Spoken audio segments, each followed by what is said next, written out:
The Division Tactical Operations Center, or TOC, had been erected rapidly. Many of the militaries that had shown up to lend their support were surprised at how fast and efficient that these incredibly intricate tents that looked almost like a Taj Mahal were erected and set up. Through the hum of different machinery, mostly generators, they looked across at each of their reports, many of them talking about how each of their units were reporting different items. In particular, they were reporting that there was different species and they were coming under not as much resistance as they thought, and they believed this would be fairly easy. Of course, they weren't boots on the ground, so they didn't quite know what was going on, but they understood that needed to continue the attack. Absolutely. Needed to keep pushing. If they didn't, there would be an inevitable counterattack once they allowed the opponents to get ready. However, they faced a absolutely new problem. Within minutes, the entire talk was in an absolute frenzy as reports came in of hundreds of men being brought in on stretchers, most non-responsive, though alive. They were being pumped full of so many IV fluids that it was absolutely freaking everyone out. They couldn't put the 2,000 milliliters into them fast enough without them being drained. It was like watching them through some sort of strange movie as they seemed to be sucked into the body. This astounded everyone. The aid station that was out there had to be made into a makeshift quarantined MASH unit. A mobile army surgical hospital was set up. Using old tents is all they had, but they had to quarantine who this was. They didn't know what was going on. They looked and they wondered if it was some sort of infection. Everyone involved was immediately quarantined, and so was the area around the gate, even though it was stable, and people outside the gate had been showing no signs of this. Anyone coming back from the gate could possibly be bringing some sort of pathogen, and no one wanted to take anything for granted. They were already dealing with unknown species of unknown origin, dealing with unknown abilities. As they got more and more information, they were wondering if this was some sort of issue with being on the other side. Perhaps they simply ran out of air, but that couldn't be right. Mainly due to the fact that everyone else, those bringing their own soldiers back on stretchers, were perfectly fine. They couldn't figure out why their buddies had just simply collapsed. Many of them who were working with the locals simply were dropping. Some just as soon as they got inside the gate. Give them 10 minutes and they started getting woozy and dizzy, falling over, some of them throwing up because of some sort of exhaustion. They started complaining how they couldn't possibly move. It was like they had done 6 PT tests back to back, burning themselves out of energy and then just stopping. A few times they brought a few back that were getting CPR given to them just to make sure that they were still breathing. A few were on ventilators, a few had to be shocked just to make sure that their hearts were not going to stop. But among all of them, there was a common factor.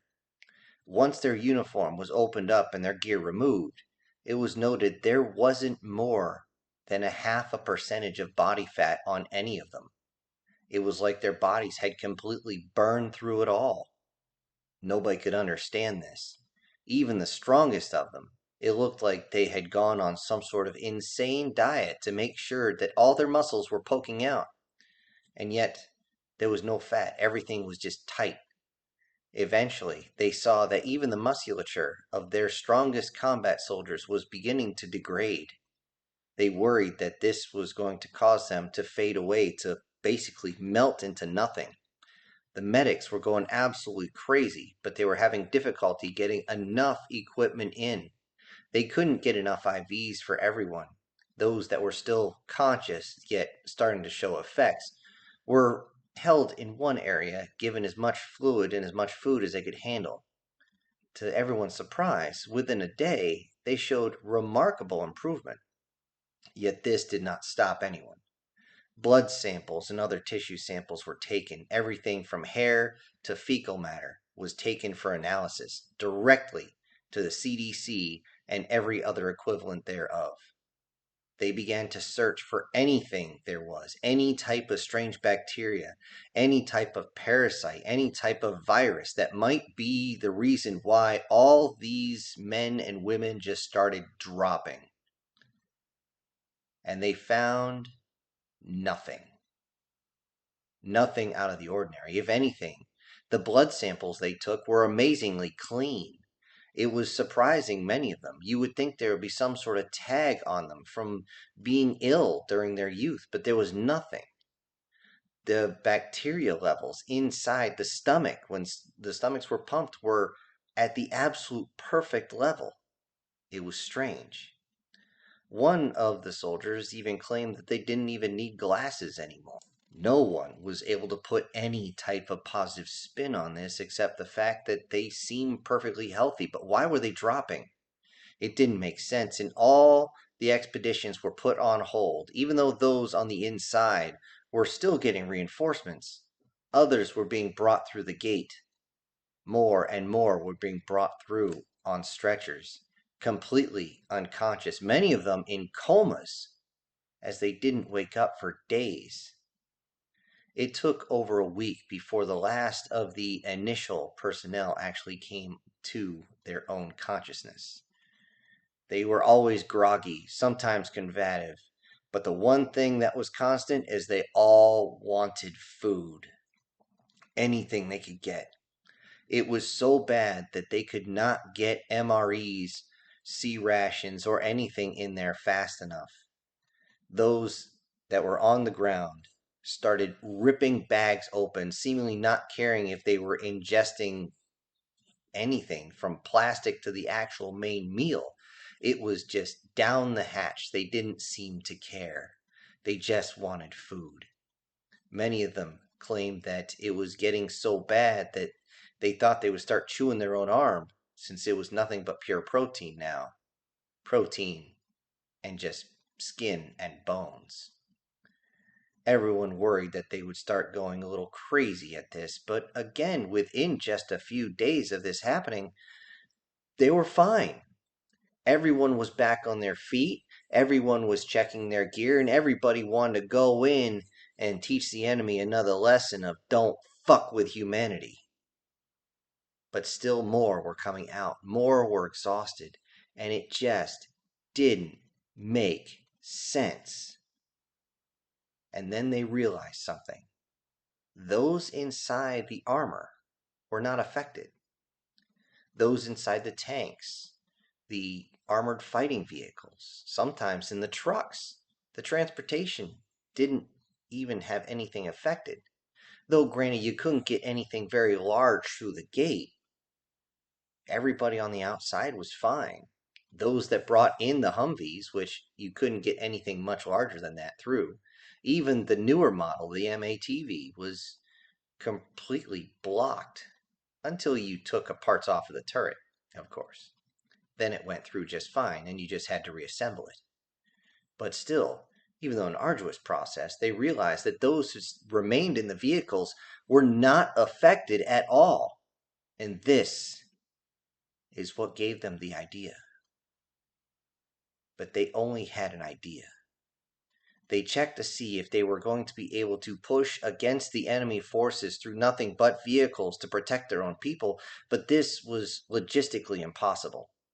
You couldn't keep that many vehicles moving that far away from your supplies without the entire convoy just stopping dead. Lack of ammo, lack of fuel, sometimes simple lack of maintenance is going to be a major problem in this.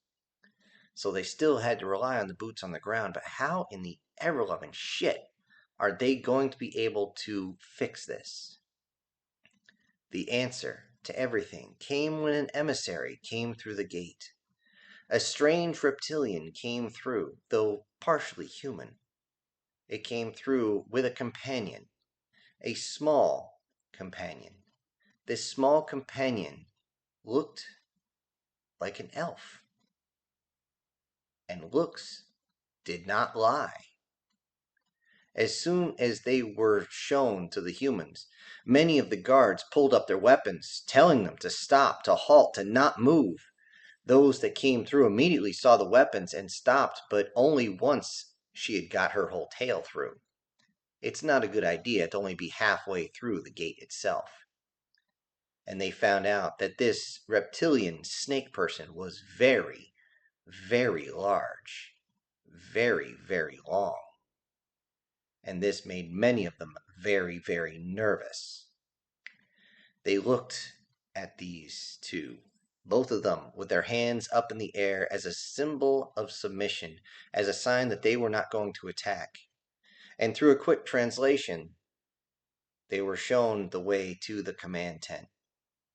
The commander sitting there in a full hazmat suit, as they weren't exactly sure what in the ever-loving was knocking everybody off their feet.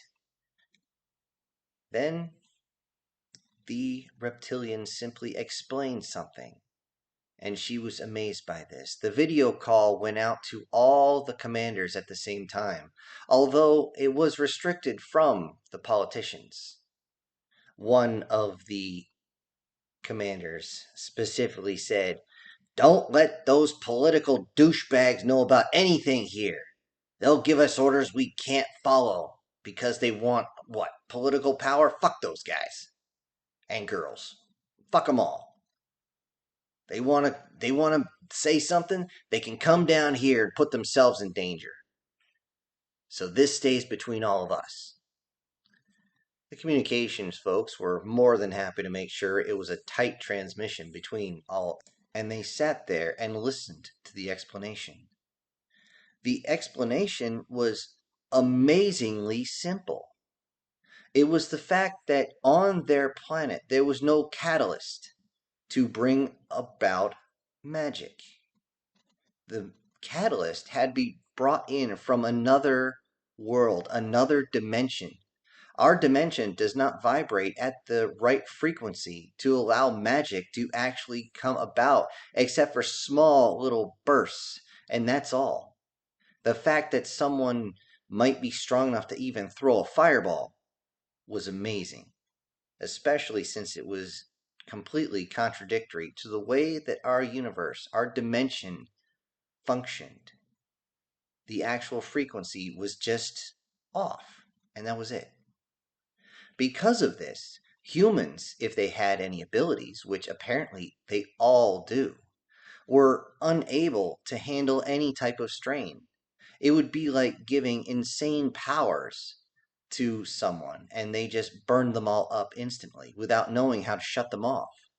It was almost like a baby snake. When it bites, it will release all its venom, not realizing it might need it for later. It will simply continue to pump all its venom in to make sure it was completely injected into the body. Of course, there was always the snide comment of someone saying, "Yeah, just like young guys. They don't know when to quit either." This, of course, made everyone chuckle, even the emissary, and this brought much of the tension down, thankfully. With that, they were shown that the humans themselves were all a healing type.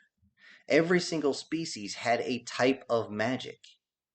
The elf showed that they have a type of air and wind that comes around. With that, they can sense things from far away.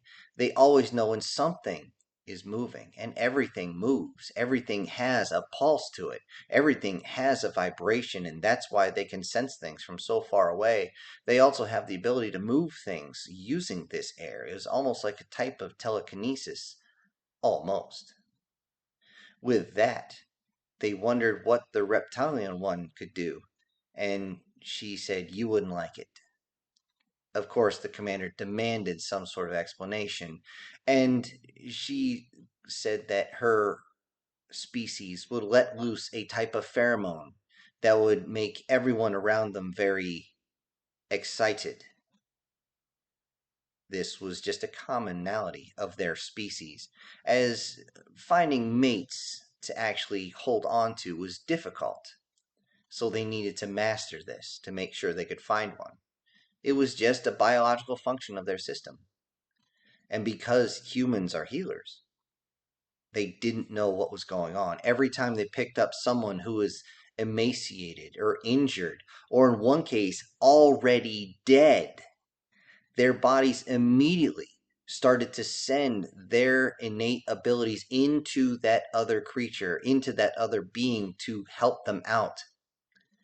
And they didn't know how to stop it. They didn't even realize it was happening until they were passed out on the ground. Most of their bodies had drained all their reserves of energy, i.e., fat, to make sure they didn't die. But burning that much energy immediately spiked the temperature inside their own bodies, which made many of them just pass out simply from heat exhaustion, if nothing else. And then, of course, with that, their body tried to cool down, which burned out all the water in their system. She was cut off by one of the MDs as he stated that yes, if it wasn't for the fact they had a whole bunch of IVs and they were just pumping them full of fluids, most of the soldiers would have simply gone into a coma and not woken back up. The elf actually agreed with this. They simply were amazed at the medical technology on the planet, but they were also amazed that even though we had amazing medical tech compared to what they're used to, the fact that we had the ability to not only unstack, but to stack bodies was beyond what they expected. They didn't realize that without magic, technology would take over, bringing in the power itself to create and destroy the yang and the yin. This was something that was known throughout all, the balance that was there. And when the balance is tipped too far, something will right it. To them, the goblins had power for just so long. Just so long. And the elf was almost in tears as he began to thank everybody for freeing them from the oppression, as they had been treated so well. They had gotten good food, clean water, clean clothes, and of course, they have all been healed up by the humans that were there, even though that was inadvertent. They were just amazed by this. Many of the commanders tried to figure out what type of catalyst was on the other side, and they simply restated that it was a different frequency. That's all. Every single one of these worlds works on the same frequency. It's still what the humans call Earth. It's just not in the same dimension. It is the same planet, and for some reason, it's locked into each other. It's strange. It's just something even they have trouble understanding. Listening to this, all the commanders seemed very relaxed in this, realizing that their own people were not actually being killed off by some sort of parasite. Double checking with the medical personnel, they said yes, they're amazingly clean. There's no viruses, there's no excessive or dangerous bacteria. It is absolutely insane. One of the young soldiers actually came up, interjected himself into the conversation. At first, he was cursed at, but he stated he had information that was needed to be told. At that point, he stated that when he was young, he had received a hernia, a very bad one, which required immediate surgery, which was a scar that went from his pelvis up into his torso. The command asked what the hell that has to do with the price of tea at China, and then the young soldier simply moved his arm, raised his shirt, and showed there was no scar. He was one of the ones on the expedition. He wasn't in direct contact with any of the locals, but he found himself extremely exhausted and had to be almost carried back, having his weight pushed on his buddy as they walked through the gate. Though, once he got his food and water, he was fine.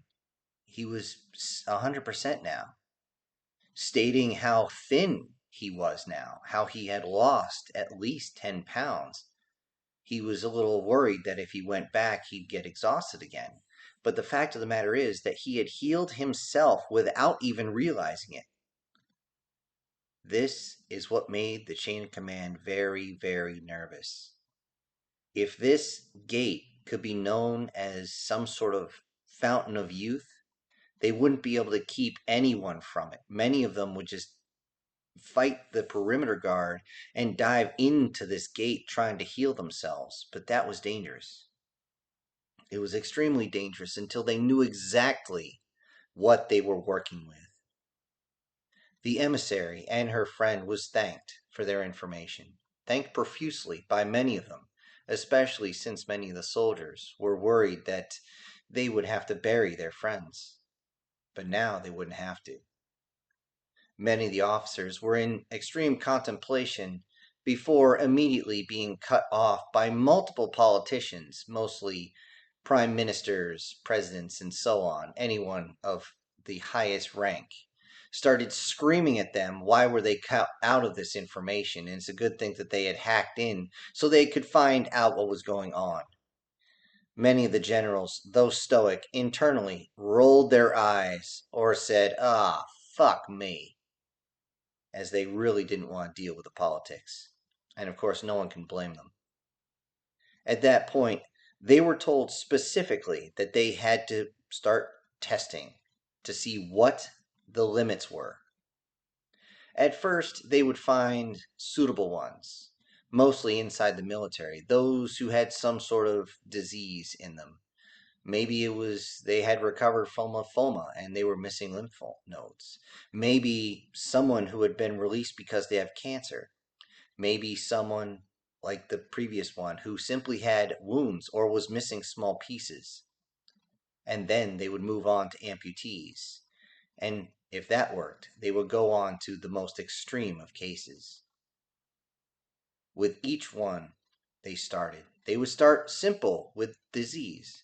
They found a few that were actually falling prey to malaria, as they worried about this, being that the gate itself was in an area that was very highly prone to malaria. They simply walked through the gate, and as they were videoed walking through the gate, many of them started complaining how they had gotten dizzy.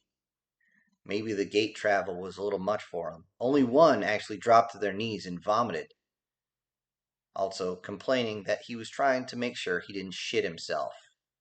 But within just a few minutes, all of them were fine. None of them complaining about any issues at all. They were checked prior, and most of this malaria was non-lethal. So they decided to check any of the locals that possibly had a more lethal strain of malaria. Though they had been treated with drugs, it wasn't sure if they were going to make it. As soon as they got through the gate, they immediately collapsed, their body trying to fight off whatever this was. Though the locals were not of great health to start with, they definitely were feeling the effects. However, within, again, just a few minutes, they were back on their feet, though a little tired, a little exhausted, and sweating profusely. Once given some water to drink, they all said that they felt wonderful. And this allowed many to wonder what else could be done. Many of the previous soldiers, many of them released due to medical discharge, were actually brought into the gate for testing. Many of them had actually received certain diseases that would eventually kill them in 10 to 20 years, yet they wanted anything to rid them of this virus. As it turns out, as they put more and more sensors on these folks as they went through, what the catalyst was some sort of an enhancement to the immune system itself.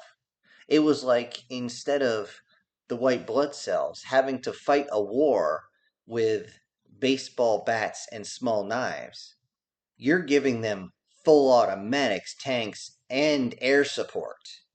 There was no place that a virus could hide. Yet the stronger it had a hold, the worse it got. And this what made many of them worry. Many of the soldiers that had gone through had realized that most of their wounds were gone. Most of their scars were gone. It was insane. It was crazy. It was like they were brought back to almost rejuvenation, yet they weren't looking younger. They were just healthy. Very, very healthy. And this made everyone even more nervous. The rumor mill had started to go around the world, and everyone started to believe that this was, in fact, a fountain of youth. In fact, it wasn't. It was for testing. And eventually, Many politicians had to put out at the same time to their own people that testing was being done and they didn't know the limits of going through the gate, but they did see things as promising. That being said, there were many institutions that didn't want any more testing being done. Most medical facilities were worried that they would be put out of business. The pharmaceutical industry started pumping hundreds of millions of dollars worth of propaganda around the world saying that if they did this, that the resulting personnel coming back would be completely disfigured. They put out strange CGI, what's known nowadays as deep fakes, that make everyone look like they're coming back with 3 eyes and no dick. Well, this was completely untrue. As much of the video was coming out being held by the soldiers and sailors and whatnot, were simply showing people coming through the gate, having to be held up because they got very dizzy, many collapsing within a minute of walking through as they began to heal themselves. Yet there was no deformities. This was going to be a major, major issue for many of the companies out there. However, one of the main issues they had was the fact that many that were inside the gate for a long time while all this testing was going on were able to learn. While working with the locals, they started to talk about different type of magics. Though the goblins had a type of offensive magic which was incredible to everyone and very good at subduing much of the population. And the goblins also had that slavery magic that most people absolutely despised. The slavery magic was very simple. Those shackles that were put on, as long as they stayed there, if they disobeyed their master, the master would simply squeeze it and it would magically get smaller and smaller until it would either choke them out or cut their head clean off. In some cases, the goblins actually bought a slave specifically to scare the others by causing this to happen, forcing a head to roll down a set of stairs just to scare the living shit out of all of them. In many cases, this was literal. Yet as they did this, they set the seeds of discord. And with that, they worked with the humans.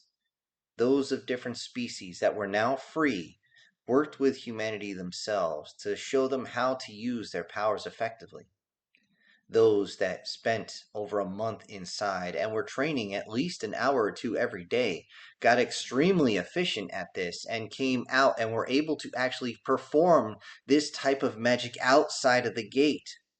Yet, if they tried to, say, fix someone's spleen as it was missing, this would cause many of them to completely collapse.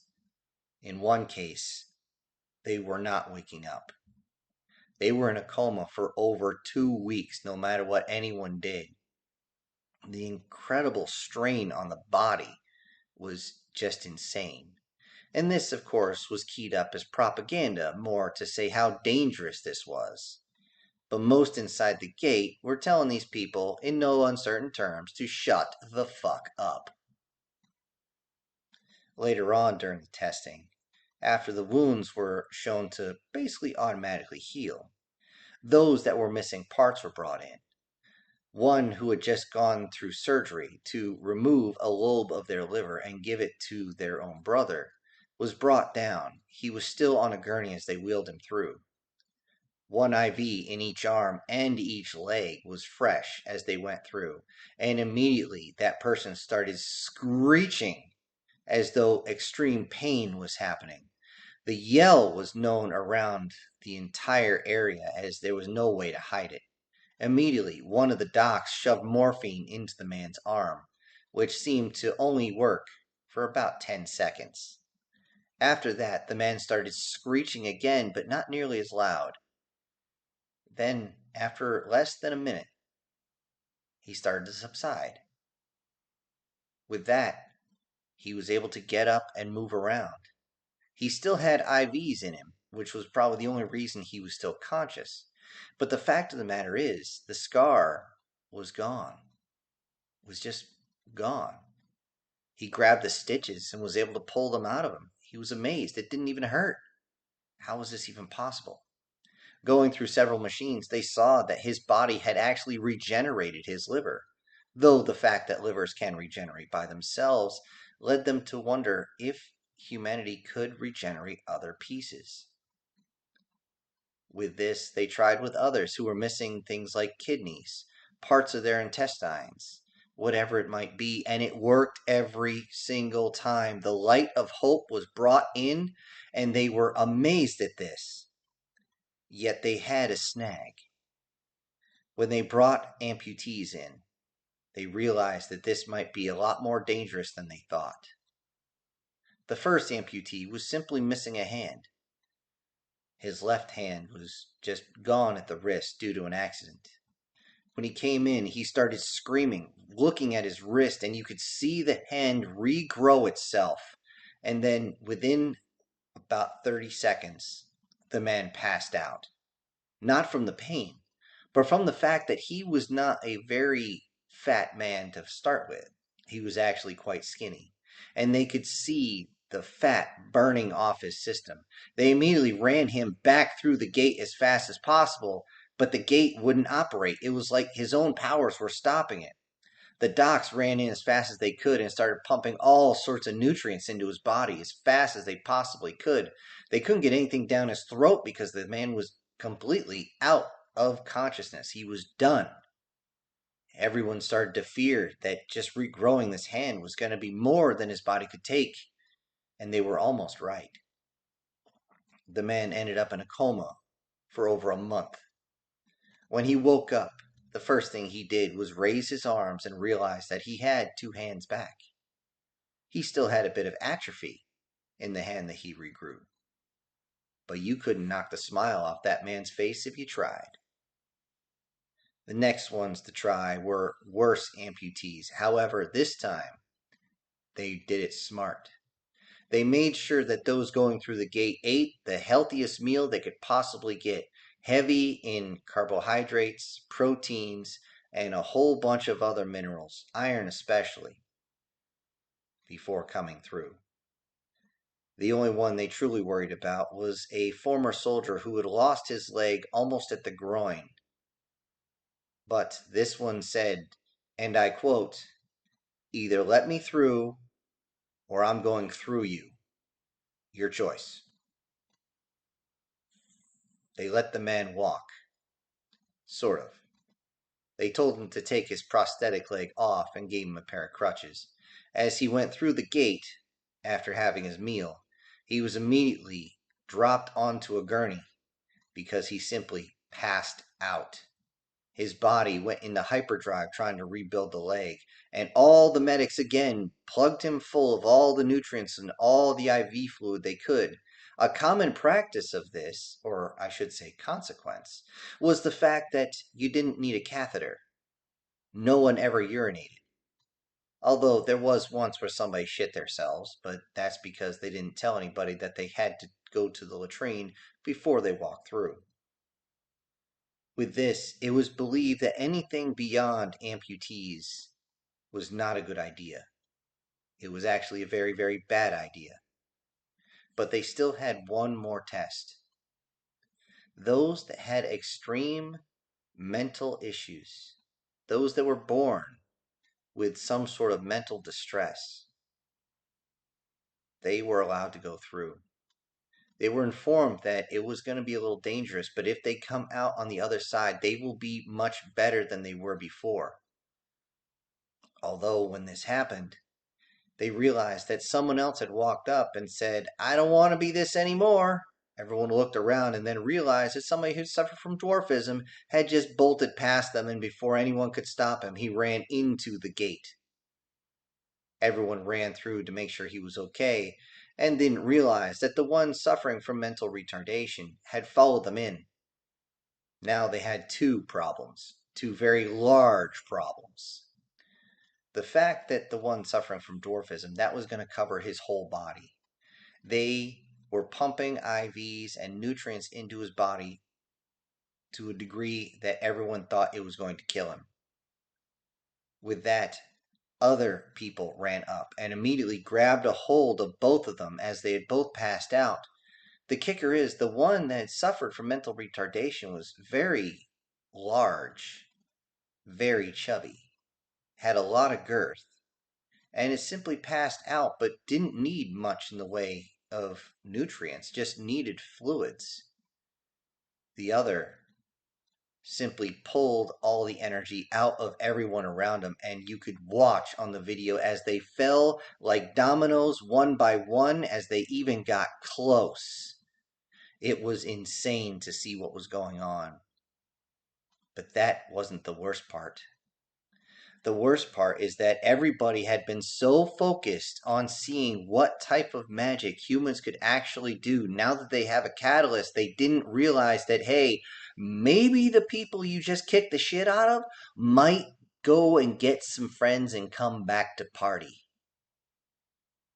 As everyone tried to get these last two taken care of, the alarm sounded, and sure enough, here came the slaves being pushed forward. Behind them, the goblins getting ready to fight. Those that could use magic were in the back, beginning to lob their own version of artillery. But they forgot something. Humanity was able to build up as well. Immediately, calls were given for fire missions. Everyone armed their heavy machine guns, and everyone got into their foxholes. Up on the ramparts of the walls, everyone took up positions, looking over. Drones were sent up into the air immediately. Those that had their own switchblades were immediately launched and got on their own systems, watching close and realizing they're about to give these fuckers a live Pearl Harbor reenactment. And then the party really started. The goblins, not realizing that these drones were coming in, found themselves being thrown to pieces by something basically akin to a grenade, flying down, striking, and sending them flying, their little bulbous bodies going all over the frickin' place. Those that were in the center, the warriors, couldn't figure out what the hell was going on. They raised their shields, but this only protected them from the skies, and the snipers and the 240s began to open up. This started to tear the backlines to pieces. Those that were firing made special care not to hit the slaves if they could. Everyone was under orders of this. However, accidents happen. Accidents happened, and they knew that they couldn't let the slaves get too close. They realized what would happen if these injured slaves, these that had been pushed forward, given no food and no water for the past few days on their march towards the humans, if they got close, the front line was going to collapse. All the humans were going to pass out from sudden loss of their own powers, as was going to be sucked out of their system. Everybody was scared shitless. Yet this is what the goblins had hoped for. They spurred everyone forward in a massive charge. Many of those sitting there on the Mark 19s began to crank them up high and running through all the belts, trying desperately to keep everyone back, firing across and over top of the slaves, crashing right into the warrior class as they began to fall to pieces, quite literally spraying the ground in their own blood. The slaves, only following their last order, continued to charge forward. And that is when the humans had to make a choice.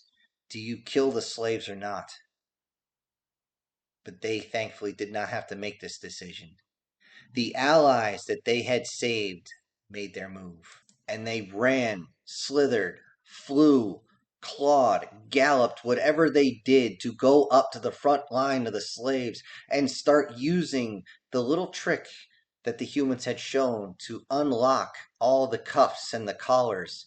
The slaves in the front line were absolutely amazed at this. What the hell was going on? And they all just were looking at each other stunned.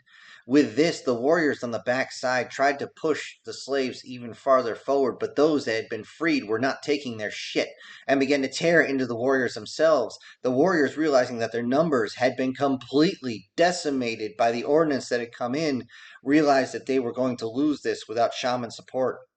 They looked behind them, and the magicians had been almost completely wiped out. Only about a half a dozen of them remained, and they were using all their power, trying desperately to keep the energy shield up as artillery and mortars began to fall onto their position. They were now scared. They believed that they could take back the gate area and they would be able to close it. They believed that humans were so low energy that they would fall before them. They realized what humans were. They knew from the old text that humans were healers and humans were so low energy that if you even brought a wounded next to them, they would simply drain out instantly and pass out and most likely die. That is one of the reasons why they believe they could take the humans so easily, not realizing that on the other side of the gate, that magic didn't exist. The actual loss that they expected from the humans didn't happen. The humans could face them straight on, and it wasn't until the humans were actually beyond the gate for over 24 hours that the catalyst kicked in. Then and only then would they have the option. But they didn't know this. The goblin shamans tried to walk their way back, leaving their own warrior caste to die under the assault from the freed slaves. The ones that were finally from their shackles, many of them turned towards their previous oppressors and said, "Oh, you done fucked up now," and started bashing them into the ground. Goblins, though high in number, do not have a lot of power individually. Though warriors are stronger, they're still goblins. They only stand about 3 to 3.5 feet tall at the most, unless they're a mixed breed. But mixed breeds were usually kept as slaves, and mixed breeds were usually much taller. Not always, of course, but it was enough. It was enough that the warriors were broken and beaten and not able to retreat because the former slaves were beyond pissed, and they had taken the same phrase from the humans as they screamed out amongst, "Kill them all!" The humans ordered a ceasefire of their mortars and artillery as they let the former slaves tear the goblins a new asshole. And now they sat there watching the bloodshed, but they knew what was coming. Many of them were nervous. They worried a lot, and it was called up to the chain of command that they were going to need a hell of a lot more supplies. They sent a runner through the gate to try and get as much as possible, but he ran right past the one who was trying to fix his dwarfism, and he fell over asleep. It was at that point they realized they had to go to the other side of the gate so they could actually send the runner through. Thankfully, he got through, and within 10 minutes, pallets, more and more pallets, were being airdropped through. Although they couldn't get the actual Blackhawks through, they could still drop the sling load through, and it would jump from the base of the circle and simply land with a crashing thud. They were given 2 minutes to get the pallet out of the way, which was a mad dash to try and get it moved. With that, they could see other pallets coming up. And unfortunately, somebody in the logistics kind of got a little overzealous, because as some people were running across, another pallet materialized under their feet, launching a few of the soldiers a good 10 to 15 feet in the air. Though they wanted to scream something like, "Yee hee hee hee," or "I can see my house from here," they were too busy going, "Fuck!" Thud. Ow. Though everyone survived, somebody was going to get swatted across the face a few dozen times. Really hard, with a closed fist. All in all, they began to count up their new compadres, the new freed slaves, and they realized that this battle, this war, was far from over. When the slaves that were free before got through taking care of the warrior class and started walking all the others closer and closer to the humans, the former slaves thought they were scaring the humans, as many of them were walking backwards trying to keep their distance. The former slaves, original, were laughing at this and had to simply inform them that what would happen to the humans when they got close. The newly freed slaves were amazed by this, and one of the youngest, a very small creature, ran forward. This small creature was clearly part goblin, but when you looked close, you could see that it clearly had some elf DNA mixed in it. But there was something else. It was almost like a chimera. This was clearly a multi-generational slave. As it ran up, one of the soldiers saw it running and simply stopped, placed his weapon down, and looked at the child. The child still had bruises on its neck from that collar, and as the child got close, he saw that the human was wobbling, just losing his balance. But the human raised his hand and let it out. The child did not look at the hand, but simply ran up and hugged the soldier. This picture went out across all media. The soldier himself was on the verge of collapse, feeling his energy being drained exceptionally quickly, but still able to stay on his feet. He was able to put his arm around the child, grab his weapon, stand up, and on shaky legs, he simply looked forward at the new arrivals and motioned for them to follow him. With that, they came into the compound and were shown directly to where they could get some food and something to drink. Though they didn't have much more than water, they tried to spice it up with some beverage powder, which of course made all of the new, shall we say, legion very happy, as they had never had anything but old bread or some sort of gruel that was made out of basically shit. Although, once they heard about this, a few of the soldiers laughed, "Wait till they have the jambalaya. That's really some shit." Ugh. This went, of course, over everyone else's head, yet they still watched over them. Many soldiers had to be carried back as their energy and, of course, their fat reserves were completely drained off. The one who had run in, yes, he had his dwarfism fixed, but he would spend the next couple months in prison. Though he didn't care. He realized that it fixed him completely. His extreme deformity was now gone, and he could live what he perceived as a normal life, and he was happy about it. That being said, others wanted to get in on this. However, they had to be stopped, and now an entire wall had to be put up around the gate itself to make sure people didn't sneak in, wrapped with quintuple concertina wire to make sure everyone stayed out. Reason being is they were putting the soldiers' lives at extreme risk. If everyone passed out, someone's not waking up. And the one who's being healed might survive, but he or she is going to be charged with involuntary manslaughter. This was something that everyone had to understand. Also, everyone also had to understand that again, this war is far from over, and they had to find a way to bring more of the heavy stuff inside. With that, they came up with the simplest of ideas. Disassemble the vehicles, bring them through one piece at a time, and then reassemble them on the other side of the gate. Though tedious, this worked. It worked wonderfully. And now, sitting at the gate is over 24 tanks. Several different makes and models, of course, from different countries. But different tanks sat there waiting for the go. They had an easy time with the tanks. They did not have an easy time bringing some of their fighters across. They had a whole lot easier time disassembling the Blackhawks and bringing them in. The hard part was the Chinooks that they wanted.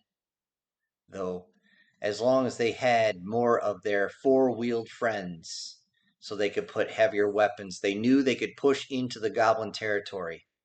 Though they worried.